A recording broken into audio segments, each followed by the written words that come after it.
The following stories are intended for mature audiences only. They contain content that may be disturbing, including suspenseful situations, unsettling encounters, and psychological horror.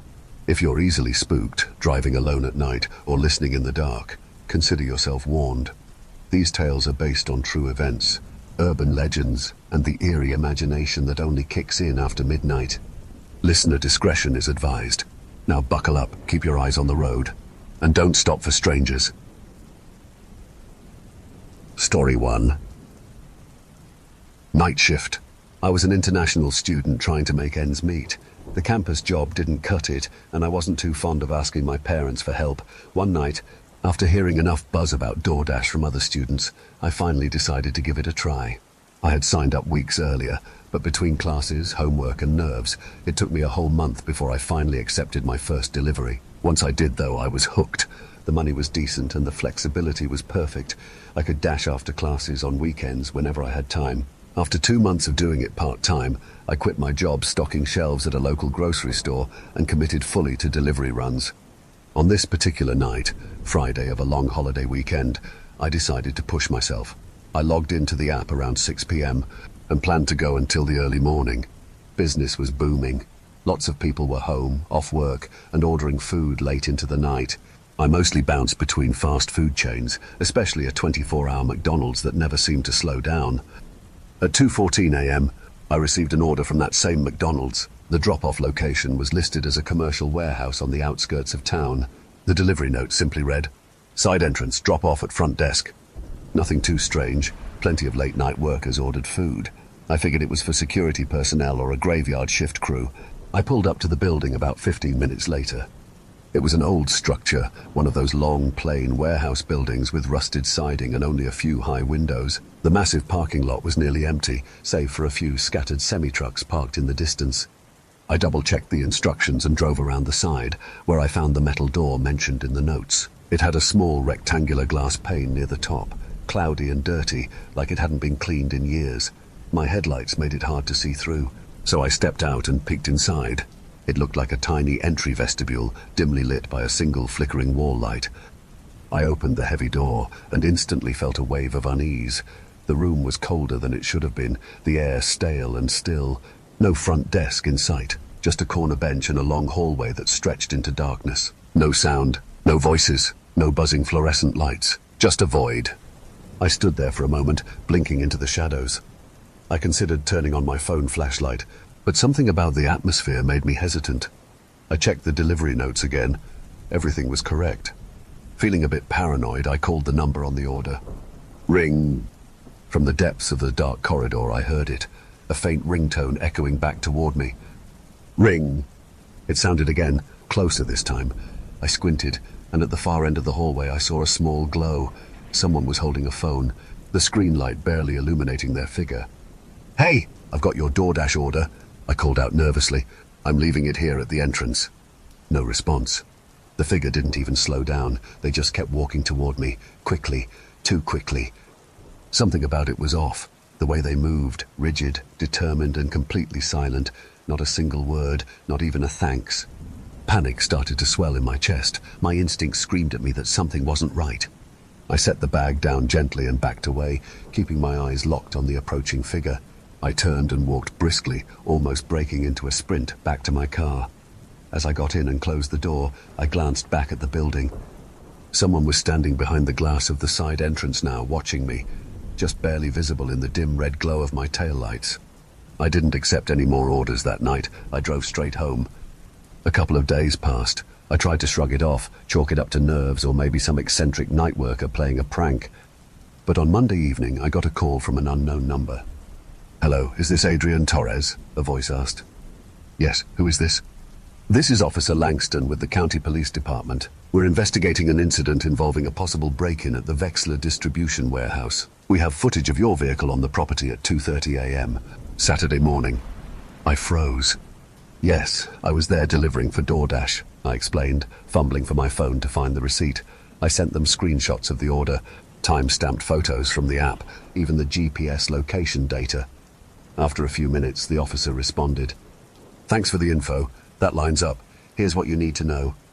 Apparently, the warehouse had been closed for the holiday weekend. No staff were on site, no scheduled deliveries, no security. The management team returned Monday morning to find one thing inside the building, a DoorDash bag sitting neatly at the start of the hallway, untouched. They pulled security footage and saw my car arrive, me entering the building and nothing else. No footage of anyone else coming or going. No phone call record on the number used, the account that placed the order, a fake profile, dead phone number, prepaid card, burned. Whoever lured me there had no intention of receiving food. They wanted something else. To this day, I have no idea what I walked into that night, and I don't want to know. All I can say is, if I'd stayed a moment longer, if I'd waited for that man to reach me in the dark, I might never have walked out at all. Story 2. Cold rain. When this happened, I was 23 and working full-time at a small local pizza shop called Tony's Slice in the middle of a quiet rural town. It wasn't the kind of job I dreamed of while in college, but after graduating, I just never left. The money was enough to live on, and in a sleepy town like ours, the slow pace was easy to get used to. My best friend Tim worked the night shift with me. We were pretty much the only two on the schedule after 6 p.m, aside from Linda, the soft-spoken, chain-smoking woman who ran deliveries during dinner rush. On this night, though, it was just me and Tim holding down the fort. It was late October. Rain had started to fall around 8 p.m, and by 10 it was steady. Thunder rolled occasionally in the distance, and wind blew against the front windows hard enough to make the neon open sign sway. Days like this were slow. Nobody wanted to go out, and we had just a handful of orders come in. Around 11:45, Tim leaned against the counter, spinning a pizza cutter in his fingers. "Let's start cleaning early," he said. "Doubt anyone's ordering this close to midnight." I nodded, happy to get a head start. As I grabbed a rag to wipe down the tables, the front phone rang. The landline barely rang more than 3 times in a shift anymore, so it made both of us jump. I walked over and picked up. "Tony's Slice, how can we help you tonight?" There was silence. "Hello," I repeated. Still nothing. After 5 seconds, I hung up, shrugging. Probably a prank. Tim didn't look up. "Weird timing," he said. "People are bored in the rain, I guess." I went back to cleaning, but something outside caught my eye. Through the misty front window, I saw a car parked 3 spots back in the empty lot. The light from inside the car, maybe a phone screen, flickered like someone was scrolling. There were no other vehicles. Ours were parked out back. Nobody else was working. A minute later, the phone rang again. This time, Tim answered. "Tony's Slice. Yeah, okay, sure, that'll be 20 minutes. He hung up and turned toward me. "Old guy," he said. "Wanted a meat lovers with no mushrooms. Delivery." I looked out the window again. The light inside the parked car had gone dark. "Wait," I said. "You don't think that guy just called in a delivery from the parking lot, do you?" Tim shrugged. "Some people are weird. Maybe he didn't want to get out in the rain." It didn't sit right with me, but I didn't press it. He started making the pizza, and 10 minutes later, he slid it into a box and handed it to me. "Go be the hero," he said with a smirk. I grabbed my coat and the pizza and ran through the cold rain to my car. My phone lit up with the delivery address. It was only about 6 minutes away. Not bad. But as I drove, the streets grew darker and more deserted. There was no traffic, no porch lights, just the whine of my windshield wipers and the hum of tires on wet pavement. Google Maps took me into one of the older, richer neighborhoods. Long driveways, colonial-style homes, big yards.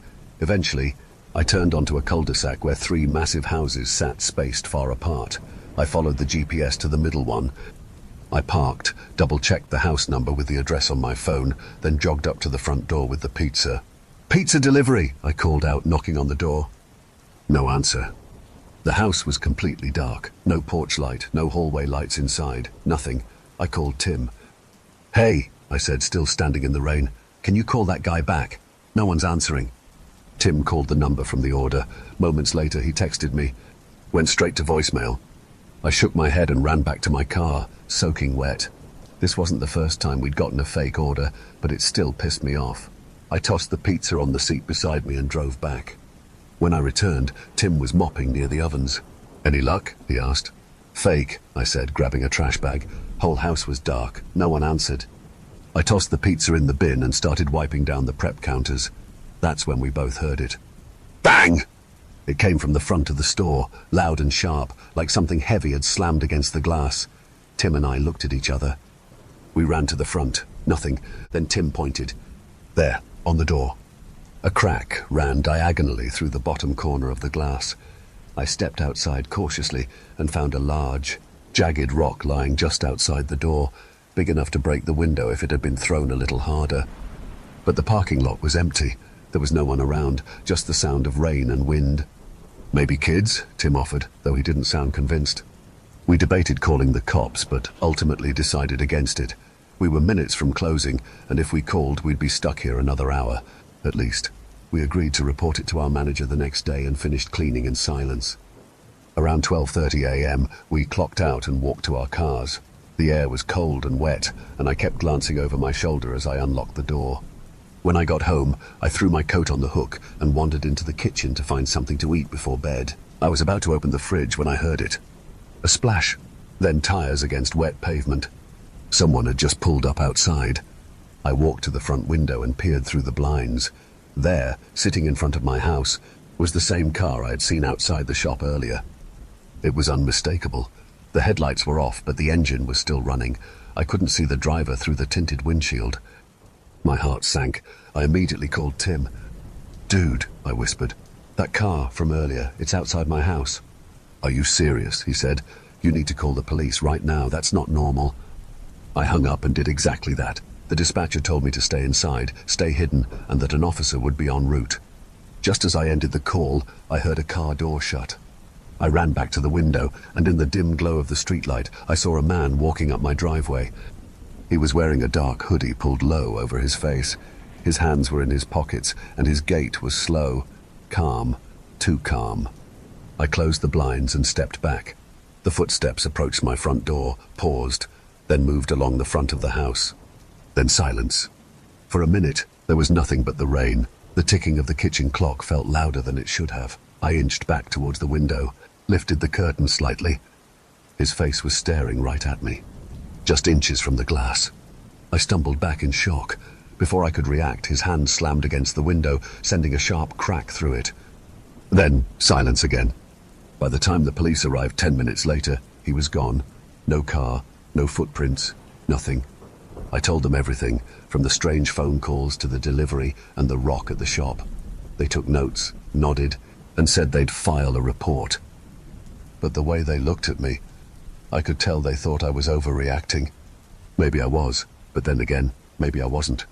It's been over a year since that night, and I still don't know what that man wanted, or why he chose me. He never came back. There were no follow-ups, no other incidents. But whenever it rains and the streets go quiet, I still glance out the window, just in case that car comes back. Story 3. The delivery. When this happened, I had just turned 17. I'd finally gotten my driver's license a few weeks prior, and I was still riding the high of that newfound freedom. My parents owned a small family-run restaurant in our town, a cozy spot that served mostly regulars. Business was steady, but they had been tossing around the idea of offering delivery for months. Naturally, as the only kid in the family old enough to drive and not yet old enough to say no with authority, I became the guinea pig. I didn't mind, honestly. I didn't want to work the register or wait tables. Driving gave me some space, a little time to myself, and I liked the change of pace. I'd been doing deliveries for a few months by the time this happened, and I'd grown pretty comfortable with it. But this one night was different, the kind of night that never really leaves you. It was a Thursday around 7:30 p.m., the sky already dark with heavy clouds from an earlier rain. My dad came out of the kitchen holding a plastic delivery bag and handed it to me. "Big order, farmhouse way out near Willow Creek," he said, wiping his hands on a towel. "Make sure to call if you need anything." I nodded, took the bag and tossed it in the back seat of my mum's old SUV. She let me use it for deliveries since my own car wasn't exactly roadworthy. As I typed the address into Google Maps, I noticed it was almost 25 minutes away, which in our small town basically meant the outermost edge of civilization. Still, I didn't think much of it, just another delivery. The drive started out normally, familiar roads lined with homes and quiet neighborhoods, but the deeper I got into the route, the more isolated the surroundings became. Streetlights grew sparse, and houses became fewer and farther between. Eventually, I was passing only scattered farmhouses, each sitting on wide, empty lots with tall grass and rusted fences. It wasn't quite fear I felt, but something close. Unease. That subtle, instinctual warning that your surroundings aren't quite right. Maps told me to turn down a narrow, unpaved road, barely wider than a driveway. It stretched out like a dirt snake into the dark, toward a single house in the distance. There were no other turns, no nearby homes, just that path and that house. I hesitated for a second, then drove forward, gravel crunching under the tires as the house came into view. It was a large, boxy farmhouse, 2 stories tall with peeling white paint and a sagging porch. A single porch light was on, casting an amber glow onto the front steps. But every window was dark. No signs of life, no sounds, just the faint echo of insects and the occasional gust of wind through the tall grass. I pulled up to where the gravel path ended and met an overgrown field. Unsure if I should drive on the grass, I parked and got out, grabbing the bag from the back seat. The quiet was unnatural. No animals, no barking dogs, no wind chimes, just my own footsteps squishing slightly in the grass. I moved quickly, glancing over my shoulder as I made my way toward the porch. My heart was beating faster than it should have. I told myself it was just the setting, nothing more. I reached the steps, lifted the bag, and rang the doorbell. Just as I turned to leave, I heard something. A wooden door, somewhere behind the house. It didn't sound like a screen door.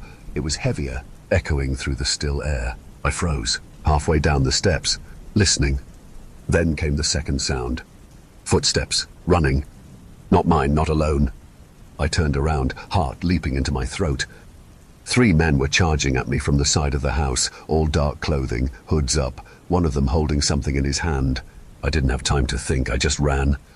The distance from the house to the car felt impossibly long. My legs pumped, but the wet grass slowed me down. I could hear their feet pounding behind me, getting closer with every step. My lungs burned. Then, impact. One of them tackled me from behind and slammed me to the ground. My face hit the dirt. The bag rolled from my hand. I screamed and fought, but there were 3 of them. One pinned my arms. Another tore at my jacket, yanking my phone and wallet from my pockets. "Shut up," one of them barked. His voice was cold, angry, almost shaking. I kept yelling, hoping someone, anyone would hear, but we were too far out. There was no one. After they got what they wanted, one of them stood over me and delivered a hard kick to my stomach. The pain was blinding. I curled up, gasping. Through teary eyes, I saw them sprint toward a car, my mum's SUV. They'd taken my keys. I watched helplessly from the dirt as the vehicle spun around and sped off, its headlights disappearing into the dark trees. For a while, I just lay there, numb, cold, muddy.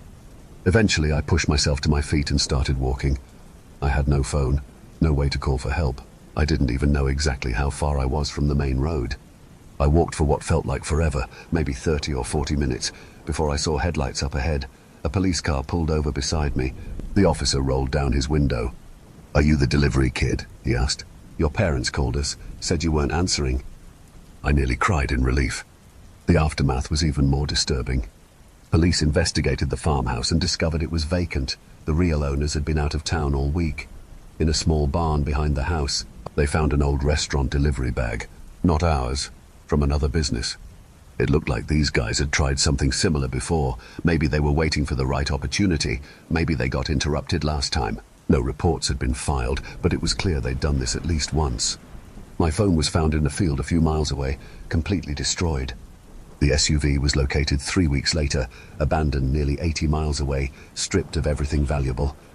But the 3 men who attacked me, never identified, never caught. It's been almost a year. I've stopped doing deliveries. Honestly, I don't even like driving at night anymore. I still think about that moment, when I turned and saw them running through the grass. People say I was lucky. Maybe I was, but it never felt that way. All I know is, next time someone sends you down a dirt road at night for a delivery, trust your gut.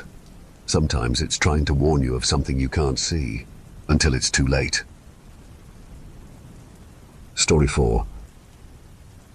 The Wrong Door. A delivery gone wrong. Told by Tommy. My name's Tommy. I'm 19 now, but this happened about a year ago, when I was still trying to figure life out after losing my part-time job in retail. Like a lot of people my age, I got sucked in by all those flashy Uber Eats ads. You know the ones, smiling drivers cruising around town, making easy money while listening to music and sipping coffee. It looked chill, almost fun. Some of my friends were curious too. so I volunteered to take one for the team and give it a shot. At first it wasn't too bad. I had a car, technically my car, though I still owed my parents a chunk for it, and my bills were light, just gas, insurance and car payments. I figured if I could make enough to cover that, I was good. But the reality hit fast. Driving around on a timer while juggling traffic, confusing GPS routes, and customers who acted like every order was a medical emergency. Not relaxing, and half the time I was making just a couple bucks after all was said and done. Still, I stuck with it out of laziness more than anything else. I didn't want to go through the hassle of interviews or schedules. Uber Eats gave me freedom, even if it felt like I was getting paid in pocket lint. But after this one night, I quit for good. It was a Thursday night around 8:45 p.m. when I got a ping to pick up a small Chinese takeout order, just some lo mein and egg rolls. The payout was low, maybe $6 or $7, but the restaurant was close and the delivery address was only about 10 minutes away. The order itself was nothing special, just another delivery. I picked up the food, tossed it in the front seat beside me, and tapped Start Delivery on the app. Then, not even 2 minutes into the drive, I got a message in the Uber Eats chat. It was from the customer. "Where are you? Hurry up." I was kind of thrown off. I'd literally just picked up the food. The app even tells the customer when it's been picked up. It wasn't like I was dragging my feet. I was still within the estimated time. I couldn't respond. I was driving, but the tone of those messages bugged me. They felt off. There was no "hey, just checking in," or "app says you're on your way." It was urgent, aggressive, almost panicked. I remember thinking, relax dude, it's just noodles. The route took me toward a part of town that wasn't exactly the nicest, not the worst either, just older. Faded houses, chain-link fences, sagging porches, the kind of place where the lawns are patchy and the mailboxes are rusted. Still, nothing about it screamed danger. And funny enough, in my experience, the people living in these more run-down areas were actually more generous with tips than the folks living in the rich neighborhoods. Anyway, I pulled up next to a cracked driveway leading to a small single-story home, the kind with peeling paint and a porch light that flickered like it was tired of trying. What struck me immediately was that all the lights in the house were off, except for that weak bulb above the porch. No glow from the windows, no sounds inside, just stillness. It wasn't terrifying, but it was definitely off. I grabbed the bag and walked up the short pathway, watching my shadow stretch long in the porch light. I reached the door, knocked quickly, and took out my phone to snap the photo for proof of delivery. That's when I heard it. "Hey!" A sharp male voice shouted from my left. I nearly jumped out of my skin. I turned and saw a man standing at the corner of the house, mostly in shadow.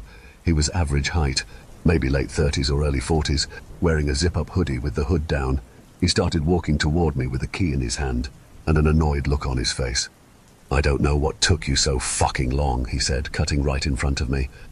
He didn't look at the food, didn't thank me, just shoved the key into the front door and unlocked it.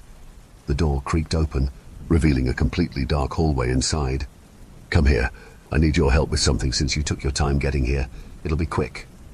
He stood holding the door open, looking over his shoulder at me like I was wasting his time. I froze. Something was wrong, really wrong.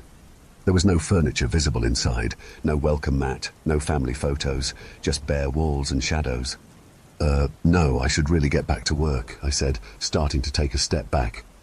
His expression shifted. The annoyed look turned to anger. He stepped toward me and reached out his arm, maybe to grab me, maybe just to block me. I don't know. But I jerked away and backed off fast, clutching the food bag like it was a shield. Right then, a car's headlights flooded the driveway. I turned, blinded for a second, and the man bolted, ran off the porch and around the back of the house, disappearing into the darkness. He left the front door wide open. The car pulled into the driveway, and two people, an older couple, got out, looking confused and alarmed. The woman asked, "What's going on?" and the man looked past me at the open front door. It took about 30 seconds for the chaos to click into place. They were the real homeowners. The guy I met, he didn't live there, and they had no idea who he was or how he got a key to their home. We called the police immediately. I gave them my statement, showed them the messages in the Uber Eats app, and described the man as best as I could. The cops swept the house and backyard but found no sign of him. No forced entry, no broken windows, nothing stolen. Which meant he had a real key, somehow.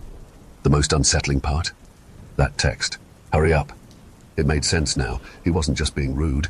He was probably counting on the homeowners being gone long enough for him to do whatever he was planning to me before they got back. He wanted more time, and when I showed up later than expected, he panicked. I never found out who he was.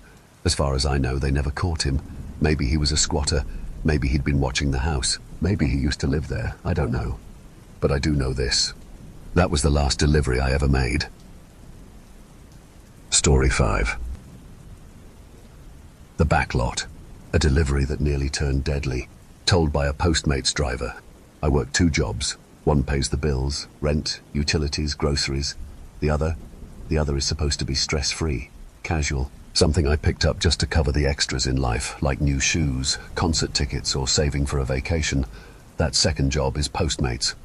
I do deliveries about 3 to 4 nights a week, depending on how hectic my main work schedule is.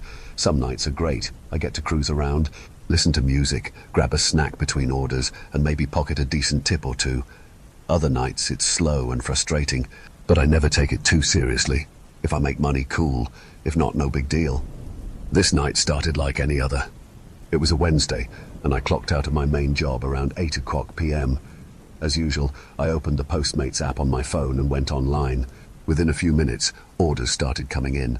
I accepted one, then another. Before I knew it, I'd made more in 2 hours than I usually made all night. I considered calling it quits around 10 p.m. like I usually do, but I was on a roll. The app kept buzzing, and I figured, why stop now? I told myself I'd keep going until I got tired or the orders dried up. That was a mistake. Around 10:20, a new order came in. Wendy's, a decent-sized combo meal with a drink and fries. Standard fare. The tip was average, nothing special, but I accepted it and drove to the pickup spot. I grabbed the order and hit the Start Route button in the app.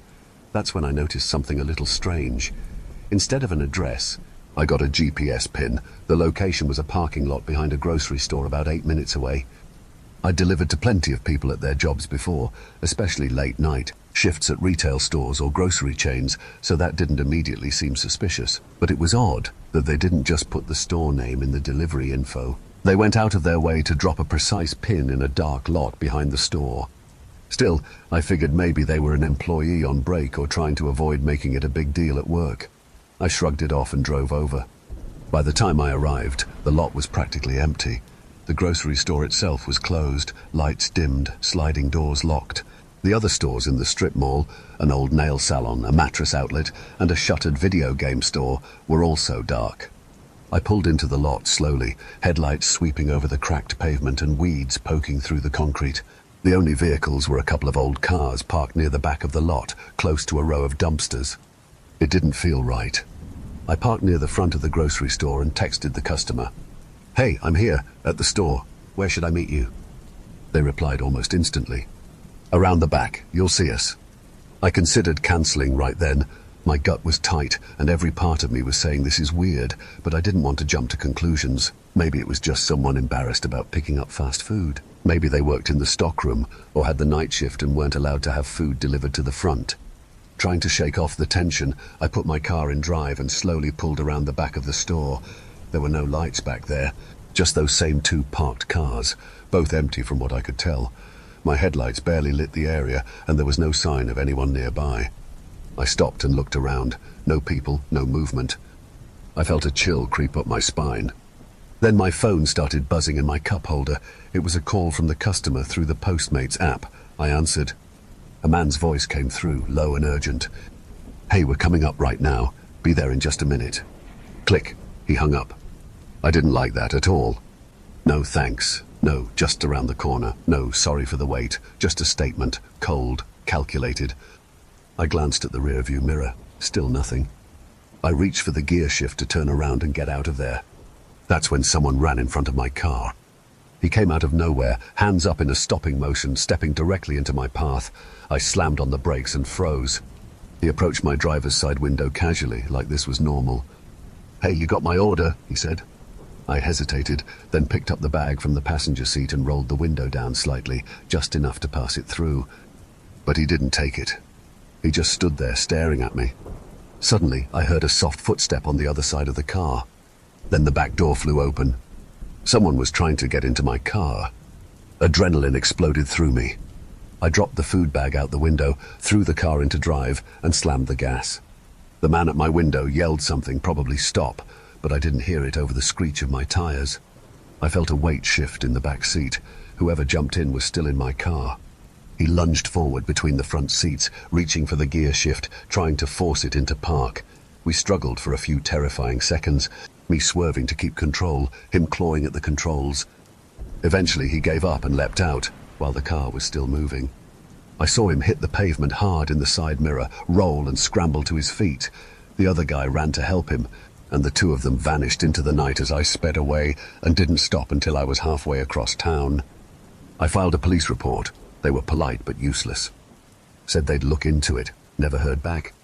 I kept checking online forums and Reddit threads about delivery driver safety. That's when I found a post, 2 weeks old, about a missing driver from a nearby town. He'd disappeared during an active delivery, and his car was never found. No body, no evidence, just vanished. The address listed on the missing persons report, just a GPS location near a closed business. I can't say for sure those were the same guys, but I can say this. I was lucky. If I'd opened the door, or hesitated, or let both of them in, maybe I wouldn't have made it out of there at all. I deleted the app the next morning, never went back. And now, whenever someone asks me about gig work, I tell them the truth. It's not always worth the risk. Story 6. The late night delivery, a Pizza Hut, driver's creepy encounter. It was the summer of my sophomore year of college, and like most college students, I was trying to juggle work and school. I worked at Pizza Hut as a delivery driver, a job that was easy enough and paid the bills. Plus, a lot of my friends from school worked there too, so it was actually pretty fun. The hours were flexible, and the job didn't require much. Just deliver pizzas, keep you cool, and make some tips. The evenings were the busiest. The hours between 6 o'clock p.m. and 8 o'clock p.m. would have us running deliveries non-stop. But after that, the orders slowed down. By 9 o'clock p.m., we usually weren't getting many orders, and we'd start cleaning up and prepping for the next shift. That Saturday night, the place had been pretty busy, but around 9:30 things started winding down. The phones had been quiet, and we were just about to finish the night shift when the phone rang. I was standing behind the counter, chatting with one of the other drivers, when I noticed the phone light blink. It was unusual for anyone to call this late, especially on a Saturday when most people would have already ordered earlier in the evening. I answered, assuming it was just someone calling for a late pickup. "Hello, this is Pizza Hut," I said in my usual work tone. There was a brief pause, but all I could hear was heavy breathing on the other side of the line. I waited for a few moments, thinking maybe they had accidentally dialed the wrong number, but then a voice came through, soft, shaky, and full of tension. "Hi, I'd like to order a small pepperoni pizza. Delivered," she said, her voice barely above a whisper. It sounded like she was trying to keep calm, but I could sense something wasn't right. There was an undertone of fear in her words. "Sure," I replied, still trying to keep the conversation professional. "Your address?" She gave me the details, and I quickly typed it into the system. But as I was about to hang up, something strange compelled me to ask, "Are you okay?" She didn't answer right away, and for a moment, I thought I might have crossed a line. But then, in a voice barely audible, she said, "Yes, I'm fine," and immediately hung up. I didn't give it much thought at first. It was late, and maybe she was just tired or stressed. Still, something about the way she spoke stuck with me, a small nudge in the back of my mind that told me to be on edge. The address was only a few blocks away, and the neighborhood was quiet. The houses were older, more run down, but I'd delivered to places like this before. It wasn't uncommon to see houses with overgrown lawns and flickering porch lights in this part of town. When I arrived, I noticed something immediately strange about the house. The front door was wide open, but a soft light from the garage illuminated the yard. As I parked in the driveway, I noticed the light in the house flickering in and out, almost as if someone were walking in front of it. I grabbed the pizza from the passenger seat and took a deep breath. The night air was thick with humidity, and the eerie silence of the neighborhood made everything feel oddly still. I walked toward the porch, trying not to think too much about it. As I got closer, the sound of footsteps echoed from inside, coming down the stairs. I assumed it was the woman who had ordered. Then the door opened. A tall, heavy-set man stood in the doorway. He was bald, sweating, and breathing heavily, as though he had just finished a long workout. But what struck me as most unusual was his expression. His face was tight with anger. He looked irritated, like he was annoyed I was there, as if the pizza had somehow ruined his night. I froze for a second, unsure of how to proceed. I have your order," I said, still holding the pizza and trying to keep my tone calm. "Is this for you?" The man gave me an almost hostile look. He didn't say anything at first. Instead, he just stared at me, his breathing still heavy. "Yeah," he finally grunted. "You got the total?" I told him the price, then handed him the receipt. He stared at it for a moment before abruptly turning around and walking away down the hall. I stood there, feeling like I was intruding on something, but I told myself it was just a normal delivery. As I stood on the porch waiting, I heard a soft thumping sound coming from upstairs. It was faint at first, like someone was banging on a wall. I tried to ignore it, but it continued, getting louder. Then the man returned, now holding cash in his hand. Without a word, he grabbed the pizza box from me and threw the cash at me. Before I could even react, he slammed the door in my face. I stood there for a moment, confused, but something about it felt completely off. I quickly walked back to my car, not looking back. I reached the end of the driveway and started my car, but I couldn't shake the unease that had settled in my chest. I drove down the street, trying to process what had just happened. I pulled over a few blocks away to call the police. My gut told me that something wasn't right, that something was wrong inside that house. I didn't know what it was, but I felt like I had to do something. I called, gave them the details, and asked if they could send someone to check on the house. I couldn't explain it, but I had this nagging feeling that there was something I missed, that the man wasn't the only person in that house. The officer on the phone assured me they would check it out, and I thanked him. He said they'd do a wellness check to make sure everything was okay. I thought that would be the end of it. The next morning, as I was driving to my next shift, I got an unexpected call. It was the officer who had gone to the house. "Hey, I'm just following up on that check we did last night," he said. "We went inside, and we didn't find any woman, just the man you described. He said he lives alone, and there's no woman at the house." I felt my stomach drop. "What do you mean, no woman?" I asked. "I'm sure a woman called to place the order. She was the one who asked for the pizza." The officer's voice was calm but firm. "Well, he's denying there was anyone else in the house. He lives alone, and that's all we could confirm." I felt unsettled. Something didn't add up. The way the man had acted when he answered the door, the strange sounds coming from upstairs, the woman on the phone, it all pointed to something more sinister. The officer said there wasn't much else they could do unless something else came up. But something in the back of my mind kept nagging at me. I could still hear that woman's voice on the phone, shaky and distant, and I knew she was there. It's been a while since that night, but I still think about it. I wonder if I missed something, or if the man was hiding something darker in that house. The fact that he lied about the woman on the phone and acted so strangely still keeps me up some nights. I don't work at Pizza Hut anymore. I moved on to other things, but that night, that weird delivery, will always stay with me. Every time I pass that neighborhood, I can't help but wonder what was really going on behind that door. Story 7. The road to nowhere.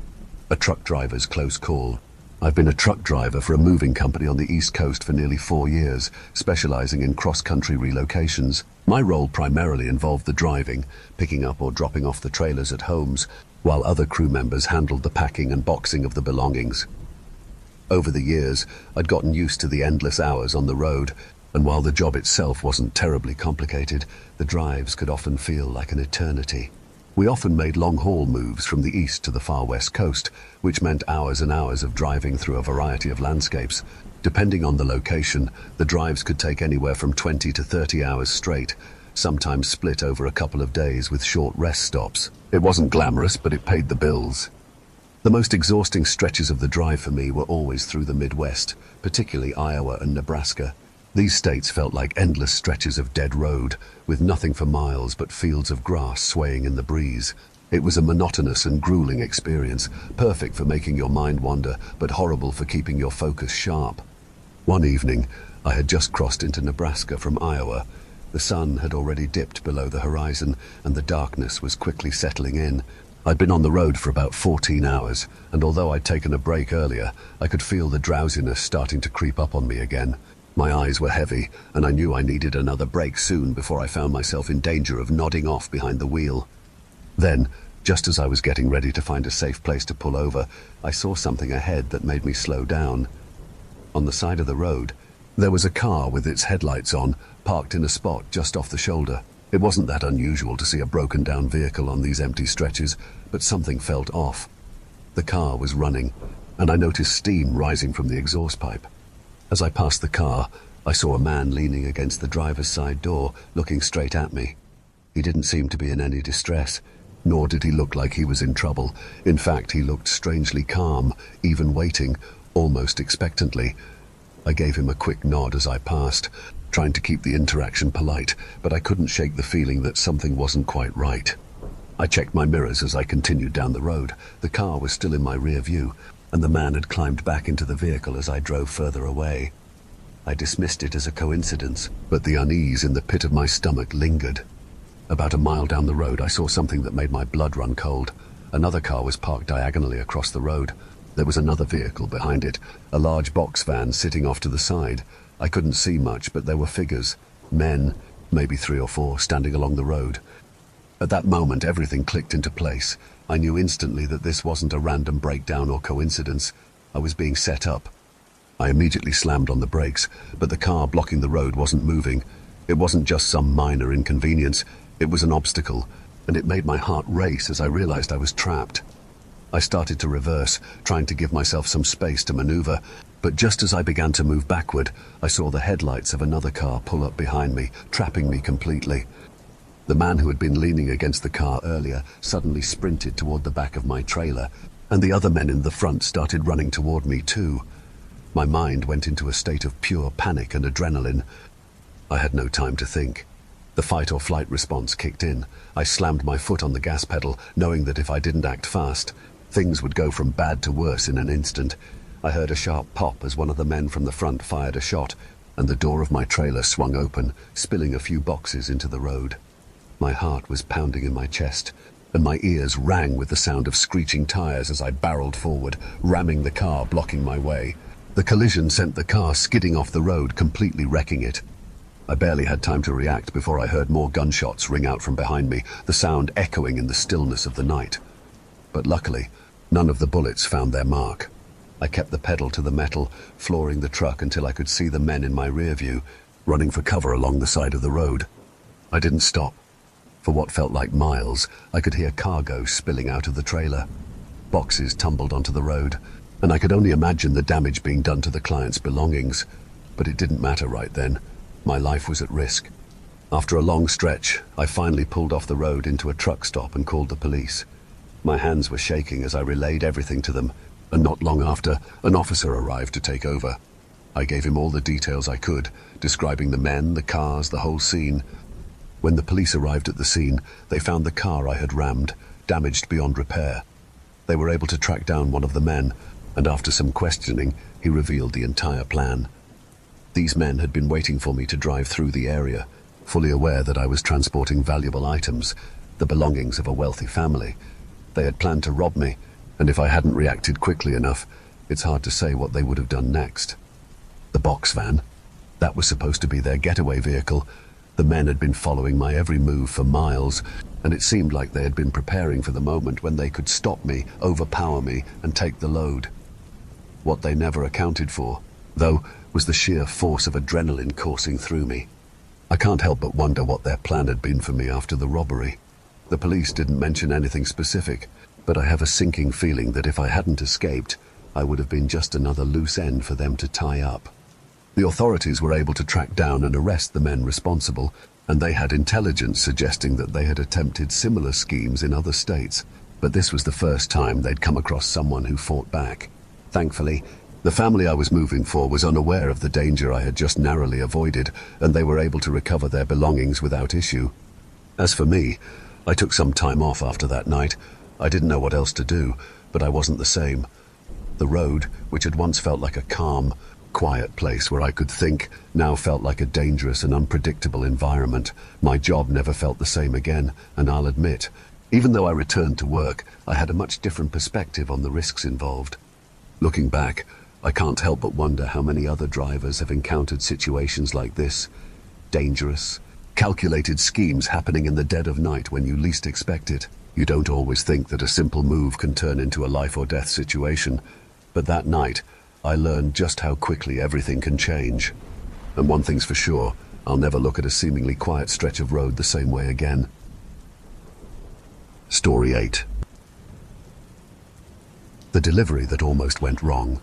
I've been delivering for Domino's Pizza for a few months now, and most nights are pretty routine, picking up orders, delivering them, and getting tips here and there. But this particular night turned out to be far from normal. It started like any other slow evening. It was just after 8 p.m, and the shop was quiet. I was spending more time inside, chatting with my co-workers and organizing pizza boxes rather than actually heading out to make deliveries. The orders were trickling in slowly, and the clock seemed to be moving much slower than usual. I was honestly getting bored, hoping for a good delivery to break up the monotony. Then, just as I was about to zone out, the bell above the door jingled, and a man walked in. He was in his early 30s, disheveled, with dark circles under his eyes and a somewhat unsteady gait. At first, I thought maybe he'd had a long day at work, but something about the way he was swaying made me think he was either extremely sleep-deprived or possibly even drunk. He walked up to the counter where my co-worker was standing, and they started talking. I was in the back at that point, organizing pizza boxes, but I couldn't help but eavesdrop. I was curious about what kind of order this man would place. He asked for a medium pizza, nothing too strange, but then he threw in a request to have it delivered to his house, which struck me as odd. Normally, customers don't come into the shop to order a delivery. They call or they order online, but this man was standing there in front of us, looking almost confused. After he placed his order, he handed my co-worker a small slip of paper with an address written on it. It seemed strange that he would need to write it down. Who forgets their own address, right? But I didn't think much of it at the time. Once the order was placed, he left the shop, and I just shrugged it off, figuring it was a little odd, but nothing to worry about. A few minutes later, my co-worker handed me the order to deliver. I boxed it up and hit the road, not thinking too much about it. As I made my way to the address, something started to feel off. There was this strange car trailing behind me. At first I thought it was just another driver, but then it became apparent that something wasn't right. The car kept speeding up and then slowing down, over and over again. It was swerving a little bit, and I had a feeling that the driver was either drunk or distracted. The first thing that popped into my mind was that this might just be some kind of weird coincidence, considering the guy who'd placed the order seemed a little out of it too. But even though it seemed like a simple mistake, a nagging feeling started creeping in at the back of my mind. I kept driving, trying to ignore the uneasy feeling in my gut. When I reached the neighborhood, the car behind me pulled off to the side and parked. I wasn't sure if that meant anything, but it seemed strange that the car had been following me for so long. I tried to shake it off as I turned into the driveway of the address. It looked like any other typical house on the block, nothing special. I stepped out of my car with the pizza in hand, ready to make the delivery. As I approached the front porch, I couldn't help but notice that no lights were on inside the house. It was dark, and the porch light barely illuminated the area. I knocked on the door a couple of times and waited. It was quiet. I could feel the cold air creeping in, and for some reason the atmosphere felt off. I couldn't put my finger on it, but my instincts told me to be cautious. After a couple of minutes, the door finally creaked open. A different man answered the door than the one I had seen in the shop. He was about the same age as the guy who'd ordered, but this man looked even more out of it. His eyes were wide open in a disoriented stare, and his expression was vacant, almost like he wasn't really there. He didn't say anything right away, just stood there staring at me. I felt this knot tighten in my stomach. I cleared my throat, trying to break the uncomfortable silence. "I've got a pizza for Matthew," I said, hoping to hear some kind of response. He blinked a few times, and then after what seemed like forever, he said, Yeah, of course, thanks." His voice was quiet and almost slurred, like he was struggling to form words. He reached out and grabbed the pizza from my hands, but his grip was weak, like he didn't have full control over his movements. At that moment, I noticed something even more unsettling. A figure in a hooded sweatshirt was walking down the sidewalk about 2 houses away, and he was looking right at us. My heart skipped a beat, and I couldn't shake the feeling that something was terribly wrong. I quickly turned and started to walk back to my car. But just as I did, the man at the door stepped outside onto the porch. It was like he was going to follow me. I didn't waste any time. I got into my car, started backing out, and that's when I saw the man in the hood run directly in front of my car, blocking my exit. I slammed on the brakes, but as I did, the first man, the one I had handed the pizza to, started running toward me too. I didn't think. I just reacted. I floored the gas pedal and slammed the car into reverse, not even realizing how dangerous it was. The man in front of my car barely jumped out of the way, and the two of them started yelling and chasing after me. My heart was racing, and everything felt like it was happening in slow motion. As I reversed down the street, I could see the man in the hood clearly now. It was the guy from the pizza shop. He was running directly at the front of my car, and all I could think was that I had to get out of there, fast. I kept reversing as quickly as I could, trying to avoid crashing into anything, until I could make a dangerous three-point turn and get the hell out of there. I floored the gas pedal again and sped off, my hands shaking on the wheel. My mind was spinning, but I didn't stop. I immediately called the police, telling them everything that had happened. Within an hour, both men were arrested. They were drunk and had planned to rob me, thinking I wouldn't recognize them since they'd ordered the pizza for delivery and not in person. Their plan had been to catch me off guard and use the pizza delivery as a way to get close enough to rob me, but it quickly fell apart when they realized I wasn't going to be an easy target. The police later informed me that this wasn't the first time these men had pulled something like this. They had been involved in a number of robberies in the area before, and one of those had even escalated to violence when the victim was beaten up in a parking lot. It was clear that they were desperate and, in their drunken state, probably didn't think through the full consequences of their actions. I was shaken after the incident, but I was grateful that I had managed to get away without any harm. The whole thing could have ended very differently, and I'm not sure what would have happened if I hadn't trusted my instincts and acted quickly. Thankfully, the police were able to catch them before they hurt anyone else, and I was left with the relief of knowing that they wouldn't be able to do this to anyone else anytime soon. I don't deliver pizzas much anymore after that night. It's hard to shake the image of those men chasing after me, but every time I do go back, I remember just how quickly things can turn from ordinary to dangerous. Story 9. It didn't help that they scheduled me and my friend on opposite shifts, which completely defeated the purpose of me even working there. I had hoped we could catch up during our breaks, but instead, I found myself isolated from the one reason I took the job in the first place. As the weeks went on, I became increasingly frustrated, but the real turning point came during my third month working there. One particular night stands out. It was around 9:30 p.m. and I had just finished a few quick deliveries, but things had started to slow down. The restaurant was nearly empty, and I found myself standing around waiting for orders to come in. My best friend's dad, who was always tense when the restaurant was quiet, kept glancing over at me, visibly annoyed that I was doing nothing. I get it. It's frustrating when business is slow, but I wasn't the one at fault. Still, it was hard not to feel his impatience weighing on me.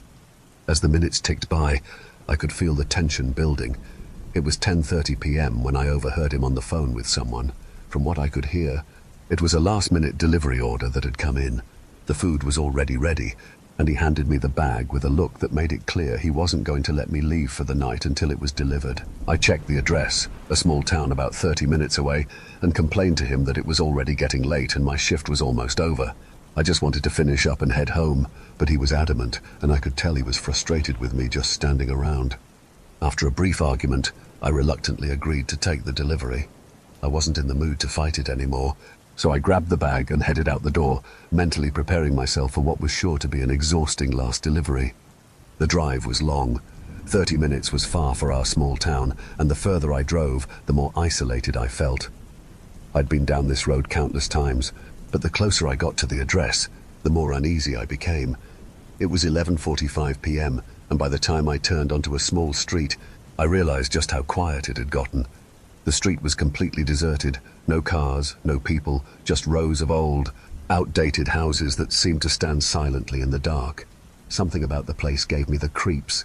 The houses were old, the kind you might expect to see in a ghost story. I couldn't help but feel like I was in a scene from a horror movie. As I slowly drove past the houses, I checked the numbers on the mailboxes, trying to find the right one. I finally came across the correct address, parked my car next to the driveway and grabbed the bag. I'm not sure why, but I couldn't shake the feeling that something was off. The street was so dark, with no lights shining from any of the houses. It was almost eerily quiet, with not even a breeze rustling the trees. The only sound was the soft crunch of gravel under my shoes as I walked up to the porch. I rang the doorbell, waited a minute, and then knocked. Nothing. By now, I was getting a little impatient. I had been standing there for several minutes, and the place was still as quiet as a tomb. I glanced around the street again. No cars, no lights, nothing. It felt like a ghost town. I pulled out my phone to call the customer, but the call went straight to voicemail. That's when the creeping feeling in the back of my mind intensified. I knew I couldn't just leave the food on the doorstep. After all, it hadn't been paid for yet. I returned to my car to think about my next move. Just as I sat down, I saw a light flicker on inside the house. A figure moved behind the window, and I froze, watching. The light shifted toward the door and then went off, only to turn back on a moment later. The door opened. A young man, probably in his early 20s, stood in the doorway. He was holding a large flashlight in one hand and a grocery bag in the other. He was looking at me with this odd, distant expression. Something wasn't right. "Did you order the pizza?" I asked, trying to keep my voice steady. He nodded, but something about his response seemed a little off. He apologized for taking so long to answer the door, his voice weak, like he was struggling to stay awake. As I tried to hand him the pizza, he held up both hands, indicating they were full. He then asked if I would mind walking the food into the kitchen for him. I couldn't believe what I was hearing. He had a flashlight in one hand, a grocery bag in the other, and he wanted me to bring the food inside. At first, I thought maybe he was joking, but as I looked at his expression, I realized he wasn't. I peered around him into the entryway. The house looked like it had been abandoned. Dust covered everything, and the floors were bare. It felt completely empty. The flashlight, instead of regular light, sent a chill down my spine. This place didn't look like it had anyone living in it.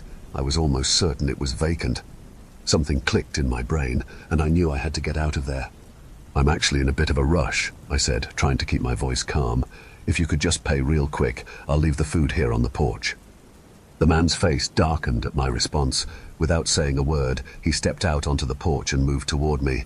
His eyes were fixed on me with this strange, intense gaze. I could feel my heart pounding. I backed away instinctively, my hand gripping the pizza bag like it was a shield. In that moment, my body went into autopilot.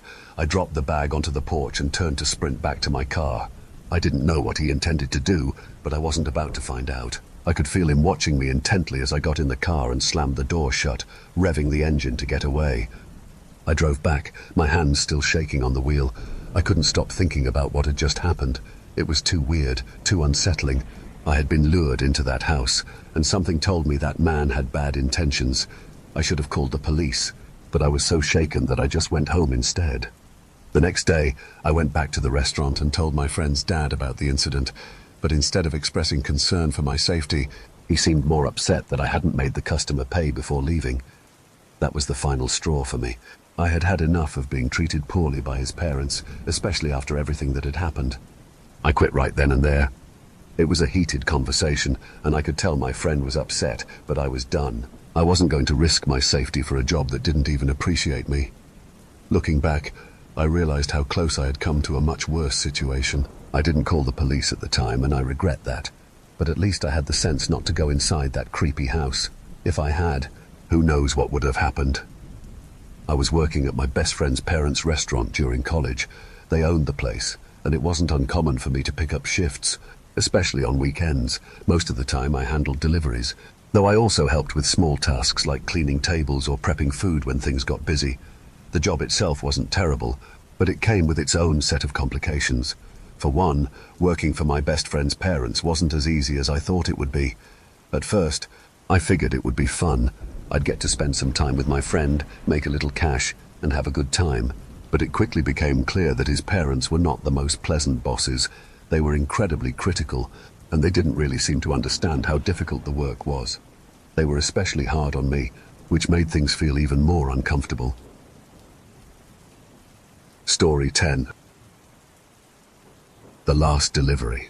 I worked at my best friend's parents' restaurant throughout college, mainly doing deliveries.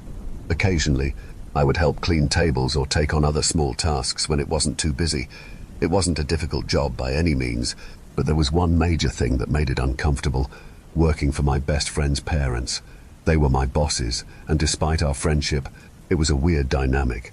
I had hoped it would get easier with time, but it never did. Every time something went wrong, no matter how small, they would be visibly upset, and it often felt like I was walking on eggshells. They also scheduled my shifts and my friends' shifts on opposite days, so we rarely worked together, which was the whole reason I took the job in the first place, so we could hang out while working. But that didn't happen. Instead, it just felt like I was stuck working for two people who didn't seem to value my presence. I did my best to stay patient, but by the time I reached my third and final month working there, I was ready to quit. One particular night, things were relatively calm at the restaurant. It had been a slow evening, and I found myself standing around for longer than usual, waiting for orders to come in. I could sense the growing tension in the air. My friend's dad hated when it was slow, especially when there was nothing for me to do. His discontent was palpable, and it made the quiet hours feel even worse. But I had done my best to remain productive, cleaning tables and organizing things in the back of the restaurant, but it didn't seem to matter. As the night wore on, I grew frustrated and bored. It was getting late, and I was just waiting to clock out. That's when my friend's dad picked up a phone call. He spoke to the person briefly and then passed me an order to deliver. I glanced at the address, and to my surprise, it was 40 minutes away, well beyond what would be considered reasonable for a late-night delivery. I had just finished my shift, and I was ready to go home, but my friend's dad insisted that I take the delivery. I protested, pointing out that it was already past my shift time, and driving that far would mean I'd be late getting home. But he was adamant. He didn't seem to care about my concerns, only about the fact that I was standing around doing nothing. I could tell he was frustrated, and he clearly didn't want to deal with it. After a brief argument, I reluctantly agreed, grabbed the bag of food, and headed out the door. I was already exhausted, but I knew I didn't want to deal with any more tension in the restaurant, so I sucked it up and started driving. The drive was long and uneventful for the most part. As I got farther from town, I started feeling more uneasy. The streets were eerily empty, and the silence felt oppressive. At this hour, I expected to see some signs of life, maybe a few cars, or some lights in windows, but there was nothing. As I approached the area indicated by the GPS, the vibe of the place grew more unsettling. I found myself driving down a small, narrow street, which I had never seen before. The houses along this stretch looked old, decades old, to be exact, and run down. There were only 6 houses in total, but they were far apart, almost as if they didn't belong there. It was a strange, isolated feeling, as if I had stepped out of the familiar world into something else entirely. The houses were all dark, with no lights shining from the windows. As I slowly drove past each house, scanning the numbers, I finally found the correct address. I parked on the side of the street, right near the driveway, and grabbed the bag of food. As I stepped out of the car, I couldn't shake the feeling that something was off about the whole situation. It was so quiet. Not a sound, no crickets, no wind rustling the trees, just the silence. I walked up to the door and rang the bell. I waited. A minute passed, then another. Nothing. I knocked. The sound echoed in the stillness, but still no answer. I felt my patience start to wear thin. It was late, and I was tired. I wanted to get this delivery over with and head home. The silence around me made me uncomfortable. As I stood there waiting, I looked around the street once more. No cars, no lights. It was like the entire block had been abandoned. Growing more impatient, I walked back to my car and tried calling the customer's cell phone. The call went to voicemail. No answer. What was I supposed to do? They hadn't paid for the food yet, so I couldn't just leave it on the doorstep. I had to find a way to get them to answer. That's when I noticed something. A light moving inside the house. It flickered and then disappeared. Then it came back, moving across the room, as if someone was walking inside. I froze. Seconds later, the door creaked open. A young man, maybe in his early 20s, stood in the doorway. He had a large flashlight in one hand and a grocery bag in the other. The strange thing was, he didn't seem to be surprised to see me, even though it had taken so long to answer the door. He looked at me blankly, his expression almost empty. He apologized for taking so long, but I couldn't shake the feeling that something was wrong. I tried to hand him the pizza, but instead of taking it, he held up both hands, they were full, and asked if I would kindly bring the food inside and set it on the kitchen table for him.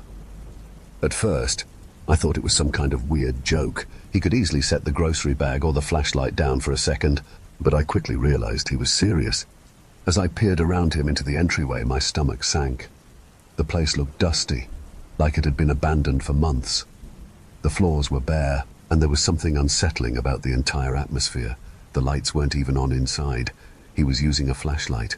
The more I thought about it, the more convinced I became that this was a vacant house. I took a step back, my heart racing. I wasn't about to walk into a house that could very well be abandoned. It felt wrong. I forced myself to remain calm and said, "Sorry, I'm in a rush. If you could just pay real quick, I'll leave the food here on the porch." His face darkened. He didn't like that answer.